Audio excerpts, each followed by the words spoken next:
সরকারি চাকরিতে কোটা বৈষম্য নিরসনে আগামী ৪৮ ঘণ্টার মধ্যে সংসদে জরুরি অধিবেশন ডেকে কোটার যৌক্তিক সংস্কারের দাবিতে ১ ঘণ্টার পদযাত্রা করেছে ইসলামী বিশ্ববিদ্যালয়ের শিক্ষার্থীরা।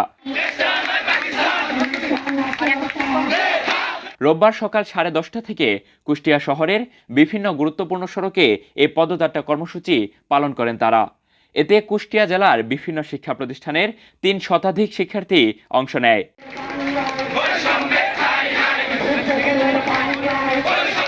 পরে বেলা 11:30টায় জেলা প্রশাসকের মাধ্যমে রাষ্ট্রপতি বরাবর স্মারকলিপি দেয় আন্দোলনরত শিক্ষার্থীরা। জেলা প্রশাসক ও জেলা ম্যাজিস্ট্রেট এহতেশাম রেজা ছুটিতে থাকায় তার পক্ষে স্মারকলিপি গ্রহণ করেন সহকারী কমিশনার ও এক্সিকিউটিভ ম্যাজিস্ট্রেট মহসিন উদ্দিন।